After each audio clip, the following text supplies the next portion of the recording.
दोस्तों, एक समय की बात है। एक छोटे से गांव में एक खुशहाल परिवार रहता था। इस परिवार में एक 8 साल का बेटा राज और उसकी 6 साल की छोटी बहन प्रिया थी। उनके पिता एक ईमानदार और मेहनती आदमी थे और उनकी माँ एक प्यारी गृहिणी थी। लेकिन परिवार में जो सब खास था वह थी उनकी दादी माँ। दादी माँ बहुत सरल और नरम स्वभाव की थी। रोजाना रात के समय राज और प्रिया दादी माँ के इर्द गिर्द बैठ जाते थे। उनकी एक आदत थी कि सोने से पहले दादी माँ से रोज एक कहानी सुनकर सोते थे। प्रिया ने कहा, दादी माँ, आज हमें कोई अलग तरह की कहानी सुना दो। बिटिया, कौन सी कहानी सुनोगे, बताओ, ऐसा दादी ने पूछा। राज ने भी कहा, हाँ दादी माँ, आज एक बिल्कुल नई कहानी सुना दो जो हमने पहले कभी ना सुना हो। दादी ने बोला, अच्छा, आज मेरे बच्चे बड़े उत्सुक हैं नई कहानी सुनने के लिए। हाँ दादी माँ, अगर आपने नहीं सुनाई तो आज हम सोएंगे ही नहीं। दादी माँ मुस्कुराई। उनकी आंखों में एक अलग सी चमक थी। बच्चों, में तुम्हें आज झांसी की रानी लक्ष्मीबाई की कहानी सुनाऊंगी। बच्चे खुश हो गए। बच्चों, रानी लक्ष्मीबाई का असली नाम मणिकर्णिका था। सब उन्हें प्यार से मनु कहकर पुकारते थे। जब मनु 4 साल की थी तो उनकी माँ का देहांत हो गया था। उनके पिता ने ही उन्हें माता पिता का प्यार दिया।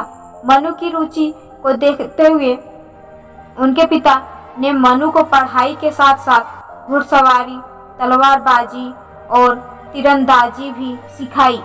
वह कभी भी जंग के मैदान में उतरने से नहीं कतराई। महज 14 साल की उम्र में मनु की शादी झांसी के राजा गंगाधर राव से हो गई। तभी से मनु को लक्ष्मीबाई कहा जाने लगा। कुछ वर्ष बाद उनका एक बेटा हुआ, लेकिन कुछ महीनों बाद उसकी मृत्यु हो गई। राजा बीमार रहने लगे। उन्होंने अपने एक रिश्तेदार से बच्चा गोद लिया था। दुर्भाग्य से फिर राजा का देहांत हो गया। उस वक्त भारत पर अंग्रेजों की हुकूमत थी। भारत का गवर्नर लॉर्ड डलहौजी था।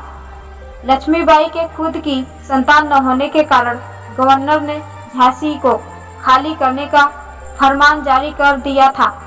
स्वाभिमानी रानी ने अंग्रेजों की बात नहीं मानी और कहा, मैं अपनी झांसी किसी को नहीं दूंगी। अंग्रेजों ने झांसी पर कब्जा करने के लिए आक्रमण कर दिया था। लक्ष्मीबाई ने अपनी एक सेना तैयार करी जिसमें महिलाएं भी शामिल थी। प्रिया ने दादी माँ को कहानी के बीच में ही रोकते हुए कहा, क्या रानी लक्ष्मीबाई इतनी ताकतवर थी? दादी ने बताया, खूब लड़ी मर्दानी, वो तो झांसी वाली रानी थी। हाँ बेटा, अपने बेटे को पीठ पर बांधकर वो एक वीर मर्द योद्धा की तरह घुड़सवार वो मैदान में पहुंच गई। उसके हाथ में एक चमकती तलवार थी। एक अंग्रेजी दूत रानी के पास आया और चेतावनी देने लगा, लक्ष्मीबाई, अभी भी वक्त है, झांसी हमें दे दो। लक्ष्मीबाई ने एक वीरांगना की तरह उत्तर दिया, जब तक मैं जिंदा हूँ मेरी झांसी को कोई छू भी नहीं सकता। मैं झांसी नहीं दूंगी। इतना कहकर घमासान युद्ध शुरू हो गया। रानी की तलवार रुकने का नाम ही नहीं ले रहा था। रानी को अंग्रेजों ने घेर लिया था, लेकिन रानी ने हिम्मत नहीं हारी और घोड़े पर सवार हो दोनों हाथों से तलवार चलाने लगी। रानी घायल हो गई थी, लेकिन रानी की तलवार नहीं रुकी।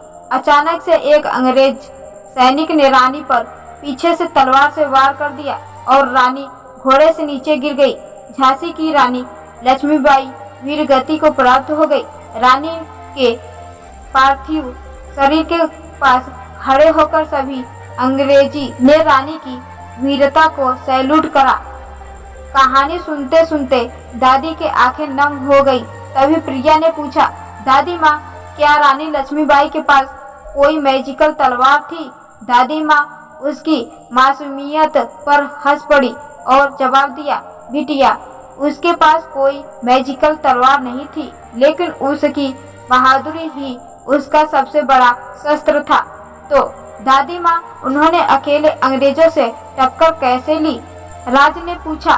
दादी ने बताया कि उसके भीतर एक शेरनी जैसा दिल था। वह अंग्रेजों पर गरज रही थी और उन्हें मात दे रही थी। वह इतनी ज्यादा साहसी थी। प्रिया और राज दोनों ही रानी लक्ष्मीबाई से बहुत प्रभावित हुए।